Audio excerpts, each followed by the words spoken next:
Open your Bibles, please, to Luke chapter 9. Pete was on his back last week, and I taught, and I'm not teaching again. So come on up here and teach.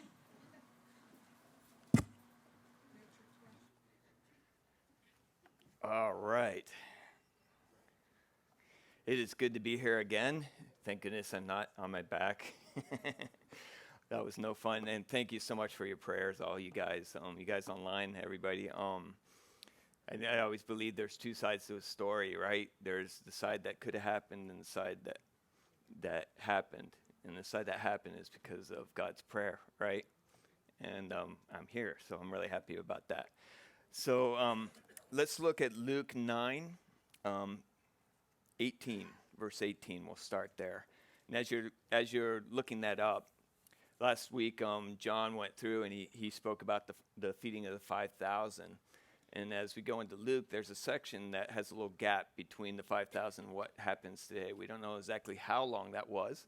It could have been a couple months or whatever. But there's probably about 7 events that happened in the other gospel, and then we get here. We're not going to go into those, but just kind of give you a background on that. So here we get into Peter's confession of Jesus as Christ. And in verse 18, let's read. And it happened as he was alone praying, Jesus was alone praying, that his disciples joined him. And he asked them, saying, "Who do the crowd say I am?" So they answered him, and they said, "John the Baptist, but some say Elijah, and others say that one of the old prophets has risen again." He said to them, "But who do you say I am?" And Peter answered and said, "The Christ of God." And he, Jesus, strictly warned them and commanded them not to tell this to anyone, saying, "The Son of Man must suffer many things, and be rejected by the elders and the chiefs and priests and scribes, and be killed, and be raised on the third day." Then he said to them all, "If anyone desires to come after me, let him deny himself and take up his cross daily and follow me. For whoever desires to save his life will lose it, but whoever loses his life for my sake will save it. For what profit is it to a man if he gains the whole world and loses himself and destroyed and lost? For whoever is ashamed of me and my words, of him the Son of Man will be ashamed when he comes into his glory, and his Father and the holy angels. But I tell you truly, there are some standing here who shall not taste death till they see God in his kingdom." So we see a bunch of people, right? And in this story, we've seen Herod. He was talking about how he thought maybe it was John the Baptist that had been raised from the dead, right? And there was all this confusion about who Jesus was and what this Messiah was supposed to be. And I can't help but think of how people get stuck in tradition sometimes. And I know that we see it today in the world. We saw it in our ministry. Most of Ecuador is about 80% Catholic, 70% Catholic. And you ask them, you say, "Oh, what are you? What do you believe?" "I'm a Catholic." "Well, what does that mean?" Well, I don't know. Well, we go to Mass every now and then, but they really don't know what they mean. Basically, they're just following what they were taught. And they're just following tradition and what they were raised in. And I think some of that was happening in the world today. These crowds are like, well, we know about this Messiah. We've been taught about him, but they didn't really know who he was. So we have a tendency of making up theories, right? We all come up with these different theories. And Herod comes up with this theory that John the Baptist, somehow they were seeing people raised from the dead, and well, maybe, I don't know. So we come up with all these crazy theories. And their theory and what was going around was what they had been taught by the Sadducees and the leaders of the day, and that was that the Messiah was to be a king, right? That he was going to come and conquer, that he was going to be this powerful leader and lead this, fierce army and free them from physical captivity. I don't really think they They were thinking of the spiritual captivity that they were in under what the Sadducees and what the leaders, of the religious leaders of those days had them in. And we also have a tendency of when we make our own theories, we kind of, as people, we choose what we want to, and we throw away what we don't like. And what fits into what we feel like it should be, and then we throw the other things away. And the leaders of the day was like, well, we really want to see this kind of freedom. We don't see, and they threw like Isaiah 53 away of, that Jesus was to come and he was to be crushed. He was to take on the iniquities of man and suffer and die. And I was like, well, that doesn't make sense. So why don't we just throw that out and say, let's go with what it says in these other passages and the other prophecies that he's going to come and conquer and rule the world, which he was, but not in the way that they thought he was going to do this. And Jesus didn't fit into their model of what they were expecting. They saw a man that, they saw this guy. They didn't see any beauty in him. He was not a man that stood out from other men. There was no crown. There's no army. There's no earthly domination. All they saw was this poor man that often didn't have a place to lay his head, but they were seeing this poor man doing incredible things, and it got everybody confused. So everybody's sitting there wondering, what in the world is this guy? Who is he? How is this fitting into this plan? Where am I here now? I got ahead of myself. So Jesus says, who do the crowds say I am? And then he answers, and he turns to his disciples, and he says, who do you think I am?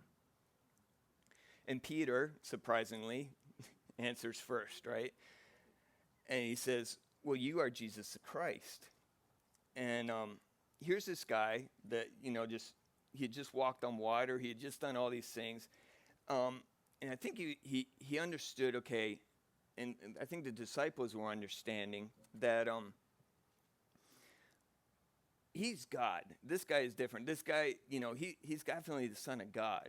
But what is his role as Messiah? They didn't understand that yet. They saw the miracles. They saw these things happening with him. This guy is definitely different. But how does he fit into this messianic role? And this is what we're going to look at through these next passages. And let's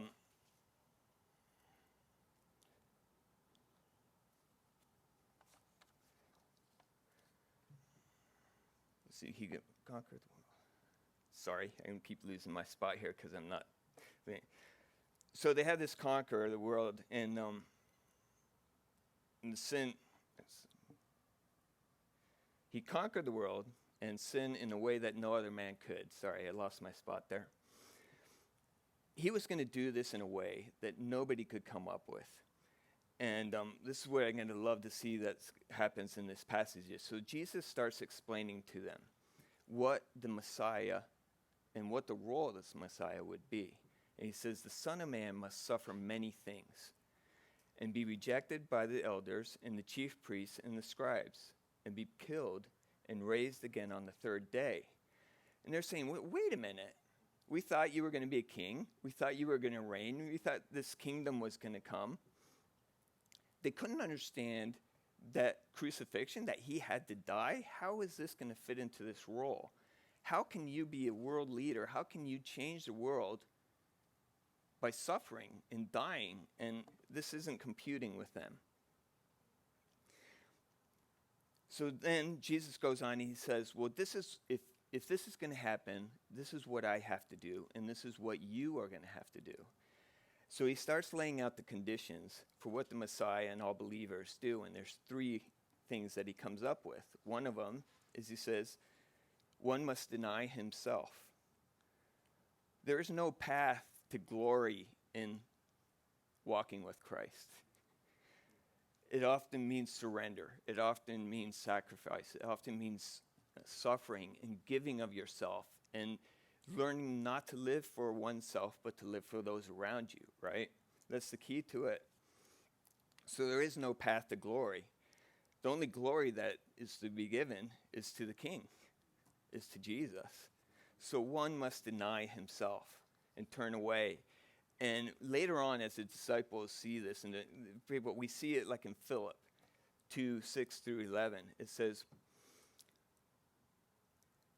who being in the very nature of God did not consider equality with God something to be used to his advantage. Rather, he made himself nothing by taking the very nature of a servant. This is not something that's easy for us to wrap around in this day. How can you be a leader and be a servant? How can you sacrifice and be this humble and change the world? How is that going to happen? You know, he did something that no other ruler in this world has ever been able to do. And he did it in such a unique and beautiful way that it's really staggering. So the second thing that he says that you need to do is take up your cross daily. This is the first time that Jesus talks about the cross, really. His first indication of how he was going to die. So what does it mean to take up your cross? Taking up your cross means the full submission of my will for that of the Father's. Remember a while back we talked about what a servant is to be. When you become a servant, you give up your own will. You have no right to say, well, I don't want to do that anymore. I can't do that. No, when you're a servant, you have to obey your master, or what happens? You're no longer a servant anymore, right? Out you go. Something to think about when we start thinking, when we call ourselves a servant, what God is calling us is like, wow, you know, I need to give up my rights, what I think, and do what God thinks. And there's something really beautiful that lays on the other side of that. So bear with me as we go. It doesn't sound like much fun. It's like, oh my goodness, I have to give up all this stuff and I have to be miserable. Oh, no, it's none of that. There's something that really beautiful in that. And we see this with Jesus because even Jesus had to submit. He had to submit to his Father's will. And we saw that in the Garden of Gethsemane, right? Where he prayed, Father, it is possible to let this cup pass from me. Nevertheless, thy will be done and not mine. Even he had to submit. Even he had to give up his, he did not want to do that in some ways. He knew he had to, and he was willing to do it. But this was going to hurt. This was going to be difficult, right? So there's this thing about submission to going to it. But you have to remember also who you're submitting to, right? The third thing is follow me. To be successful, stay close to me. If we're going to be successful, we need to stay close to Jesus. Peter, later on, when it came time for Christ to get crucified and he was being beaten, we saw Peter follow Jesus from afar, right? He was being beaten. All these things happened, and Peter was falling, and he was following him, but he was doing it from a distance. And even being that close, what happened to Peter? All it took was this little girl to come up to him and say, hey, I know who you are. And everything fell apart. And I've found that so often in my life, and I've seen it happen over and over again with people. We saw it in our ministry all the time. It was interesting. We'd come home on furlough, and the people in our Bible studies and in my small group, even my wood shop, we'd be gone for a couple months, and they'd kind of fade away, go back into their old lives. And we'd come back, and we'd have to go out and hunt them down and bring them back and encourage them and everything. And, I learned something through that because I said, wait a minute, what if it's me that's leaving? Maybe we're doing something wrong here. Maybe they're dependent on me. I need to start teaching them to be dependent on Christ and to be dependent on him. And then when we leave, it's not going to happen. Christ never leaves us, right? He's always there. So it really changed the way we did ministry, and they changed I taught. And I said, listen, the way we did things, because we used to go and help people when they were struggling with physical needs, and, oh, maybe we can pay for that, or maybe we can do this. And it was a hard thing to do, because like one of my guys in my wood shop, he came up to me, his daughter was born with a birth defect.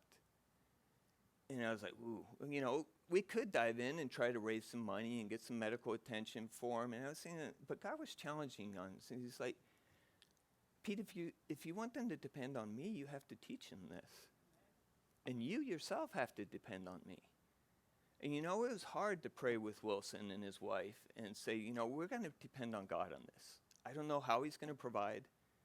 I don't know how he's going to do this, but I know he will. So let's trust God. And so we did that, and it was scary because I didn't know how he was going to do this. And it wasn't this like miracle and everything, but after a couple months, I was like, "How's your daughter doing?" "Oh, it's okay. We found this doctor over here." And where did you get this attention? "Oh, we found the government help over here, or somebody provided, or an uncle gave me this." And I said, "Well, Wilson, who do you think's helping you?" And he's like, "Oh, it's God. I know it."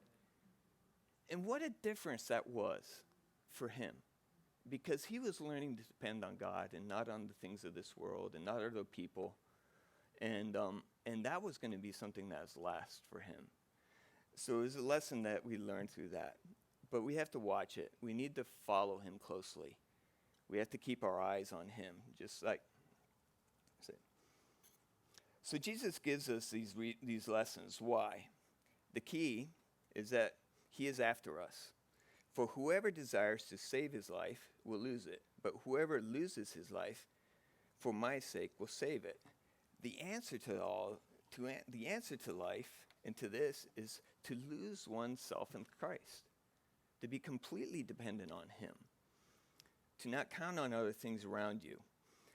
And when you surrender that, you find something really beautiful. He starts to show you your calling, your purpose, and the reason you were created, because as you learn to depend on him, then he can start to use you. And just like he was starting to use me with Wilson, because I was depending on him, on Christ, to work in Wilson's life and not trying to jump in and save him with my wills or abilities or resources or whatever. It was a really beautiful process. And I was like, wow, this is what it's all about. To teach people to follow and depend on God. And how did Jesus do it? He did it through example. He didn't just preach all the time. He didn't just sit up there and say, you need to do this and you need to do that. He got down with them and went right in it. He taught them the lessons. He walked through their lives with them. And it was so beautiful to see that. So you find your calling through this. I wonder what it would look like, when we depend on resources and things. It's like, and it says here, for what does it profit a man to gain the whole world and forfeit his soul? And he says, I wonder what it would look like for the richest man in hell, or the smartest man in hell. And I often think of if you were to take a genie, you go out there and you find your little genie lamp, right? Your little lamp, and you rub it. What would be your 3 guesses? What were your 3 wishes? Stop and think about that for a little bit. Because when you put it into perspective like this, when you're saying, well, if I have to be utterly dependent on God, and what does God want from me, then what would my wishes be? Something to think about there. It says, because we have to remember in this situation that eternity is what Jesus is offering, right? And it's through surrender and sacrifice that we get that eternity. So what has more value? Where do you put your values?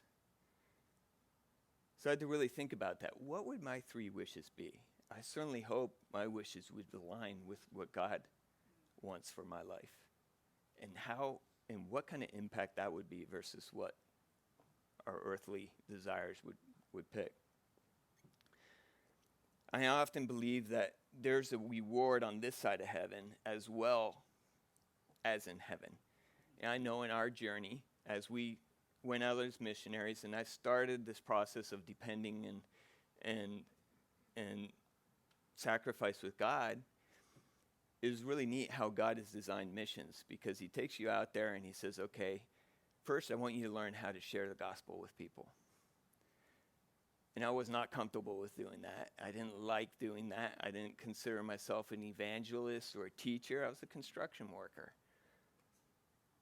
And yet, when I went out there and I faced my fears and said, okay, I'm going to start doing this, God showed me something beautiful.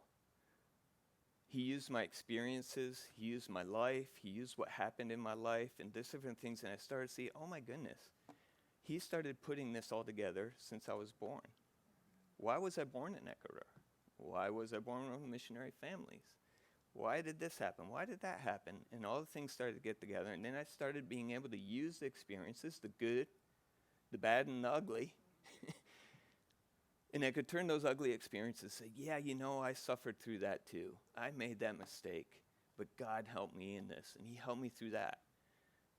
And I saw him use that in my life. And he's saying, I was, wow, this is what God is after. This is what Jesus is after when he's talking about this. This is what, you know, kind of the role of being that Messiah is, to come alongside and rescue people in their situations. And so there is a reward on this side of heaven. And boy, I can't wait for that reward on the eternal side, right? That is going to be way worth it.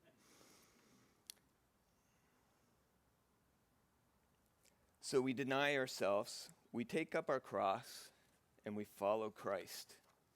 And God will give you this eternal reward. As we transition in, we see this. So the disciples have been having a hard time understanding this whole role in the Messiah thing. And Jesus said has something really beautiful in store for them. And we'll see this in Luke 9:28 when we read. Now it came to pass about 8 days after these sayings that he took Peter, John, and James and went up into the mountains to pray. He prayed, and the appearance of his face was altered, and his robe became white and glistening. And behold, 2 men talked with him, who were Moses and Elijah, who appeared in glory and spoke of his death, which he was about to accomplish at Jerusalem. But Peter and those with him were heavy with sleep. And when they were fully awake, they saw his glory and the 2 men who stood with him. Then it happened as they were parting from him, and Peter said to Jesus, Master, it is good for us to be here, and let us make 3 tabernacles, one for you, one for Moses, and one for Elijah, not knowing what he said. While he was saying this, a cloud came down and overcame them, and they were fearful as they entered the cloud. And a voice came out of this cloud saying, This is my son, hear him. When the voice had ceased, Jesus was found alone, but they kept quiet and told no one in those days any of the things that they had seen. I think every now and then God gives us a glimpse of heaven. You know, have you ever been in? I know I've seen it. I remember being on a mountaintop, looking down into the valley, seeing the clouds roll over the hills. There's a snow cap over there. Everything was kind of just perfect. And you look around and you could just feel God's presence in his creation, right? It was just so beautiful and peaceful. And you thought, wow, this is neat. It could be a miracle in your life that just happened. You know, he did something. He helped you in this situation. He really came through. God gives us these treasures in our life. Anybody who has been a Christian a while, I think, and really walks with God has experienced these, right? And those that haven't, you're missing out on a lot. And so he gives his disciples a glimpse of heaven right now. And as Jesus brought Peter, James, and John with him, they had this very special moment up on this mountain. I think it was a really powerful and critical moment for them. They had just heard Jesus predict his death, right? They were being taught about what self-denial was and suffering for Christ and what carrying their cross was all about. They'd just been beheaded. They'd just seen John the Baptist beheaded, and persecution is starting coming in and opposition. So things are getting heavy. And this passage shows us something really beautiful. And it says, as he prayed, the appearance of his face was altered, and his robe became white and glistening. Here we can see the glory of Christ that was to come. They had the chance to see Jesus Christ restored, in his glory, glowing. And that was a picture of what was to come in heaven and what this man really was. He truly was the Son of God. He truly is the Messiah. We're seeing it firsthand. What a tremendous gift that must have been. And it must have been a huge encouragement for them in those times. And it gave them hope. They see God, Jesus fully restored as God, and they see him fully restored as man. Now they're seeing both sides of this story. Where else do we see this happen in the Bible? We see it happen with Mary and Mary Magdalene and Mary at the tomb, right? They were walking out of the tomb and they saw this man. They didn't recognize him because his face was altered as well. But who was he? He was Jesus, right? And the two men on the road in Luke 24:13, where he appears on the road, he appears to the two men and on the road, and they go down. They don't recognize him either, right? But they saw Jesus restored, and then afterwards, when they went, oh my goodness, it was him, right? I wonder what my appearance is going to be like when I get to heaven. I wonder if I'll have hair or not, or you know what? My dad always joked around. He said God made some heads perfect, and others he covered it with hair. So I don't know, maybe not. But all jokes aside, this was a really, really powerful moment. I can't imagine what it must have been like to be there in that moment. So with them, there were two other men who also appeared in their glory, and that was Moses and Elijah. In this part of the passage, shows us the safety that all true believers have that have gone before us. I never had seen this passage in this way, but it's true. Moses had died about 1,500 years ago, and Elijah 900 years ago, and yet here they are, alive and well with Jesus, in their glory, with him. And that shows us a hope that all those people that from the beginning of time to when Christ returns, they're with them. What a beautiful hope, and what a beautiful thing that they were able to experience, and helping them wrap around what Jesus was all about, what this being Messiah, what he was going to save us from, and what was to come. So who did Moses represent in the Old Testament? The law, right? And who did Elijah represent? He was a prophet.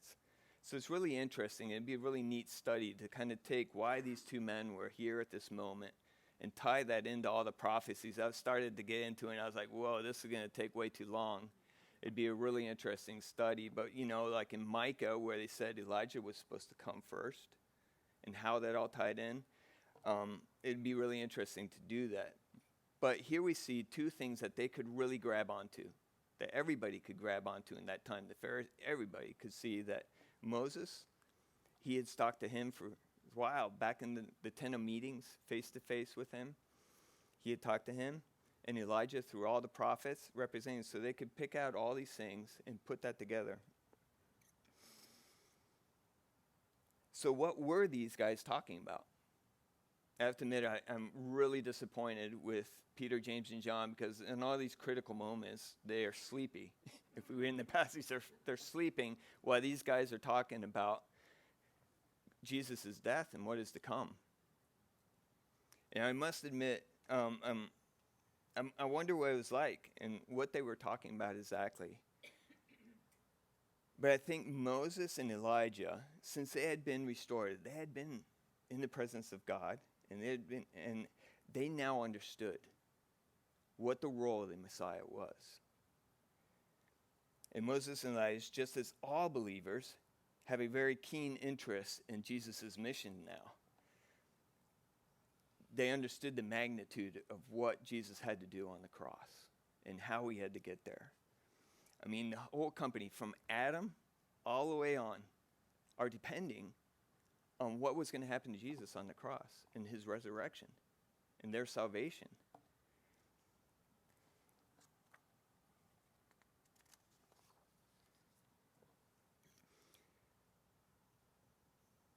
the passage continues, and Peter starts getting out of his grogginess, right? And says, not really knowing what he was saying, Peter comes up with one of his brilliant ideas. And he says, hey, why don't we build 3 altars? One for Jesus, one for Moses, and one for Elijah. And it says, as he was saying this, a cloud came down and overshadowed them and protected them. And a voice came out of this cloud and said, this is my beloved Son, hear him. I can see Moses in this moment saying, oh boy, I just know that cloud. I had seen that before. You better hold on to your britches, guys, because something amazing is going to happen because of all the experience he had. So it's really cool how this all fit together and how he used that. He's like, wow, we really know this. I don't know what was going on in all these conversations, but I can imagine how powerful this moment was and wrapping our head around it. And in Exodus it says, the Lord would speak to Moses face to face as if one speaks to a friend. That moves me. I can't imagine what that must have been like, to have the God Almighty speak to you as a friend. And how moving that must have been, and how powerful experience that must have been for them. I know God hasn't spoken to me a lot, but when he has, wow, it's something that blows you away, right? And only with 1 or 2 words, he can just move you and say, oh man, and what a gift that is to be able to hear him and to know him. So I can't imagine how moving and how powerful this meeting must have been. And it's interesting because, you know, right as Peter was saying this cloud comes in. And I don't know if God was trying to interrupt him or what was going on, or if it was a rebuke or just a statement. But it's interesting, as I thought about this and I was studying it, it says, notice that Peter wanted to build 3 altars. We are not to build altars to men. We only have 1 altar.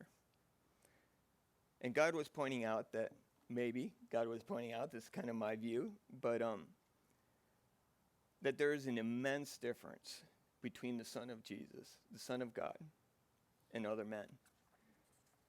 And I think sometimes we tend to prioritize and lift up men. We see it in all the world religions, where you have Buddha and you have Muhammad and you have all these different men that were just simply men. And I think sometimes we have a tendency of doing it even in the church. And we lift up people above what they're supposed to be. And I've seen churches where, oh, Pastor Joe, he's amazing, you know, and if Pastor Joe's not speaking, I'm not going to come, and Pastor this and Pastor that. And it was like, wait a minute, why are you guys coming to church? Are you coming to listen to this guy, or are you coming to hear Christ? Are you coming to hear his word? I've heard it even among missionary. I didn't like it because as a missionary, I used to say, oh, you guys are amazing. And I was like, no, wait a minute. I'm just men. They're just men. We're just men. We're all just trying to be obedient. Let's keep the focus correct. Let's keep the focus on who really is. And I think, you know, anything worthwhile that ever came out of me was because of Christ. You know, and because of what he had done in my life. So we finish off this passage, and it says, but they kept quiet and told no one of those days and anything that they had seen. So I can't imagine what the conversation was walking down this mountainside, right? They're like, all right, guys, nobody's going to believe us. This is crazy. But I honestly believe that some things that Jesus shows us, some things that God shows us are just for us. They're special, right? And I think this was just for these men at that time, at that moment. And it shows his great intimacy and his love for us. So the disciples had just experienced the glimpse of heaven, right? They saw Jesus transformed in his glory. They saw Moses and Elijah and reminding them of what waits us in heaven. They heard God himself speak to them. And they had this mountaintop experience in their spiritual walk. And so often when you come down off a mountain, these mountain experiences, what's waiting for you at the bottom? Satan waits for you often. I really believe it. Because he hates it when you start to make strides in your walk with God. And when you come off that spiritual high, there's kind of a depression, there's kind of things that happen. He takes full advantage of it. And we kind of see this in this next passage. So in Luke 9:37 it says, "The next day, when they came down from the mountain, a large crowd met them. And a man in the crowd called out, 'Teacher, I beg you to look at my son, for he is my son, my only child. A spirit has seized him and suddenly screams, and it throws him into convulsions so that he foams at the mouth. It scarcely ever leaves him and is destroying him. I begged your disciples to drive him out, but they could not.' And Jesus replies, 'You unbelieving and perverse generation, how long shall I stay with you and put up with you? Bring me your son.' And even while the boy was coming, the demon threw him on the ground in convulsions. But Jesus rebuked the impure spirit, healed the boy, and gave him back to his father. And they were all amazed at the greatness of God." Mark goes into a little bit more detail in the story, and he actually starts out and he says, "Remember what takes your eyes off of Jesus." And when we say remember what takes your eyes off of Jesus, and what happens when you do that? And here we see in Mark, it says the disciples were in an argument with the teachers of the law. And Jesus asked them, "What are you guys arguing about?" And the argument was about why couldn't we cast out this demon, and how are we going to do this, and what went wrong? And it happens that not so long ago, these guys were casting out demons with no problem. So what happened? What made this situation different? Was the situation just so overwhelming that they had lost their faith? Or was it that they became overconfident and prideful and forgot where they got their power from? I know us as humans, we tend to forget things really quickly, right? And we see this desperate situation, and Mark spills it out for us. And if we combine the two, we see what happened to this poor boy and his son. Possessed by a spirit, he has the boy deaf and mute. He throws him on the ground. The poor kid is foaming at the mouth, gnashing of teeth. He becomes rigid and even throws him into the fire and into the water, trying to kill him.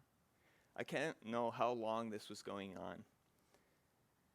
I don't know how that father felt and what that poor boy went through over these years. And when I get into it, and I said, wow, I've experienced some of this, of demon possession and demons. Praise God, I haven't experienced a lot. I've never had to expel somebody or even tried. But I have been around a lot of evil in the world and the things we've seen. In the garbage dump, there was an oppression there. Every day when we went down there, you could just feel it when you walked into that place. And growing up on the mission field where the Indians would actually thought all their power would come from evil spirits. They solely sought evil spirits. And we had witch doctors come into the hospital, and commotion would go on and whatnot. But I haven't had a ton of experience in evil spirits. So I can't give a lot into that. But I can't imagine what was going on here. And Jesus responds, and he says, "Bring me your son." And I'm sorry, I skipped something right here. He says, in Luke, he says, "You unbelieving and perverse generation," right? Jesus, how long will I stay with you and put up with you guys? bring me your son. And can't help but see Jesus' frustration in this situation. And whether it's directed at the crowd or at his disciples, I'm not really sure. But we have to Jesus just came down off of being fully restored as God, right? He's coming down off the mountain, and now he's seeing his humanity again. And Satan's throwing it all at him. And we also see unbelief here.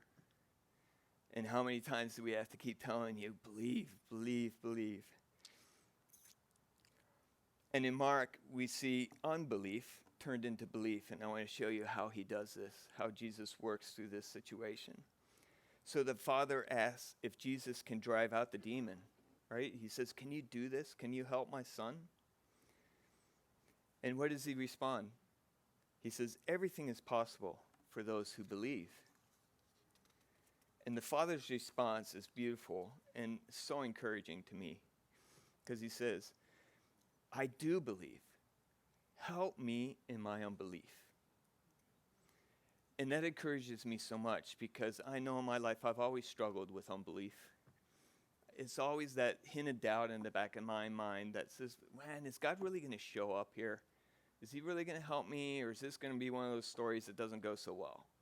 You know, and I've always struggled with that doubt and that hint of unbelief that always kind of lingers in your mind, you know? And when things get difficult and you're like, man, I just, wow, is he really? I don't see how I can get out of this situation. How can this situation become good? And as I look at this story too, I think of this father and the desperation that must have been there. And I know a little bit of what that feels. Aiden was about 8 years old. He was my youngest son, and Noah's 10. And we decided we were going to go to the park. There's a park in Quito that is kind of like Grand Central Park.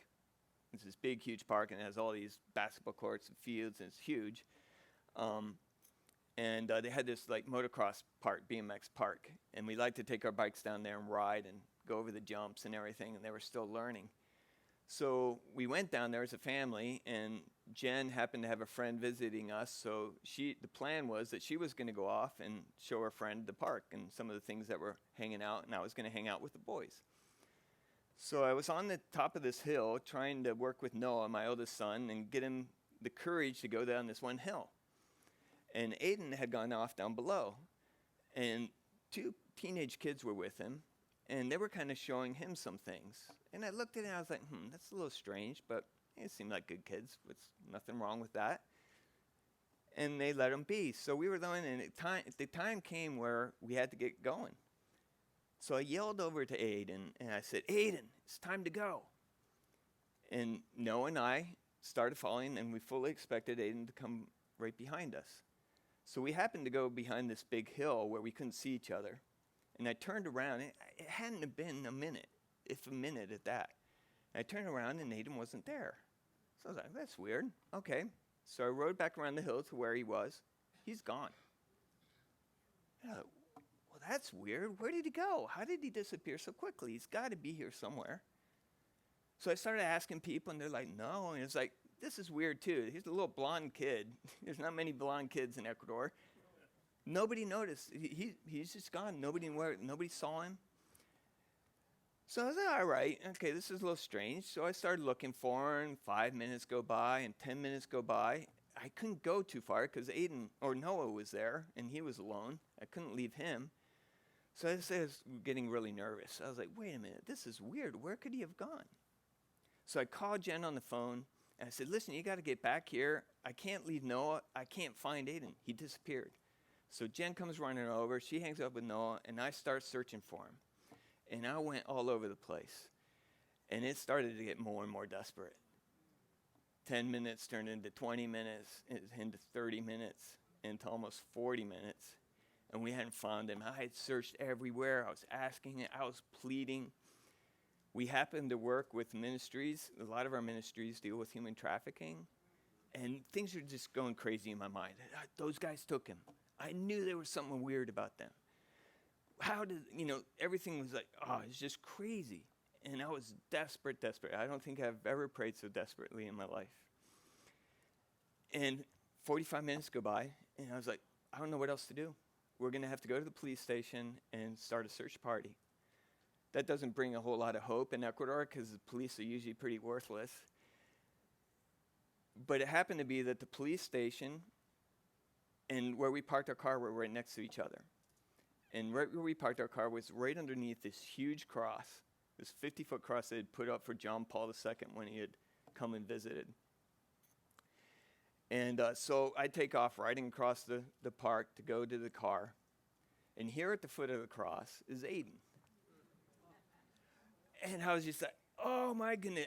I think the people around me must have thought I was crazy because I was crying, I was laughing. I threw my bike down so hard out of just the adrenaline. I popped the tires on it, pick him up, and I'm like, oh, thank you, Lord, thank you, Lord. And I sit there, Aiden, what happened? And he said, well, Daddy, I couldn't find you. So I went the way we came. And then I still couldn't find you, so I stuck my head down and I prayed. And then I looked up and I saw this billboard that had a map of the park. And I saw the big cross. So I went to the cross. You can't make this stuff up, guys. I'm sorry, you just can't make this stuff up. And we've used that in my ministry. That story, that event in our life has been so beautiful for us.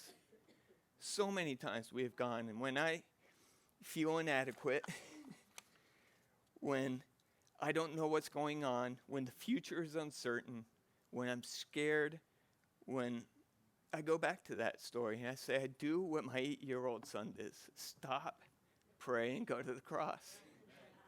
Right? And so often, Christ puts these kind of things in our life.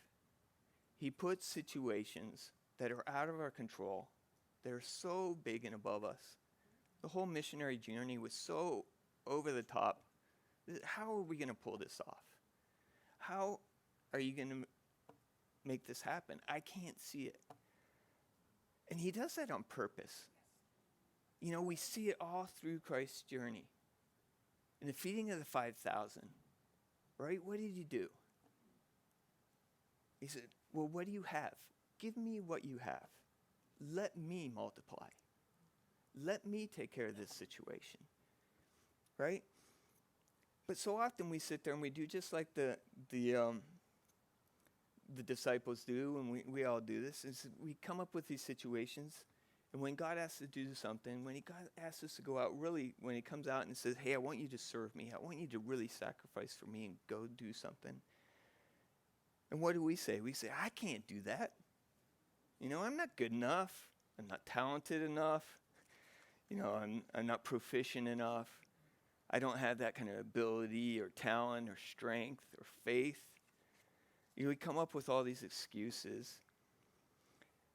And it's true, if you were to put it into an equation and you say, well, there's me and my strengths and my abilities and my this and my that and my whatever, what does that really equal to? In these situations, absolutely nothing, because they're so out of your control. But when you put them into the equation that we're supposed to, and we say, when we put myself plus Jesus, what does that equal? It equals infinity, right? And it makes this verse come to life. When I say verses come to life, I've seen God make verses come to life for me. And anyway, it says, I can do all things through Christ who strengthens me. It is so true. It's so true. He has done it time and time again. When I think there's no way we can get out of this situation, how are you going to fix this? How are you going to help that person in desperate need? And we come to Christ, and he does his thing, right? And then we sit back in awe. So just as the father of this boy says, I do believe, help me in my unbelief. And what does God do? What does Jesus do? Jesus blesses in abundance, as he always does. Not only does he heal the boy, right?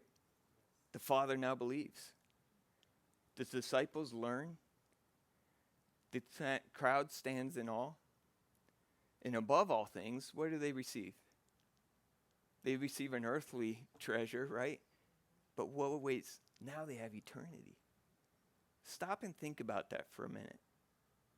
When you share Christ with somebody, that means everything. God can use you to change somebody's eternity. That is absolutely incredible. And now we kind of grasp the picture of what Christ was trying to do, what the Messiah is all about. This event had to happen. And he was showing what was going to be required of him and of his believers. He was going to have to sacrifice. He was going to have to submit to his Father's will. He was going to have to go through pain and rejection and go to the cross. But as he knew, what was waiting on the other side for him? That's what we need to remember, right? And that's what made this event so powerful. He changed everything. Not only does he save us from our sin, right, which is a beautiful thing, but he showed us how to serve him, which is something that is just as beautiful. Because when you can play a part in what God has designed you to be, why did he save you? Right? Because he has a purpose for you. He has a calling for you, just as he did his disciples, just as his calling was for him. So let us bow and pray.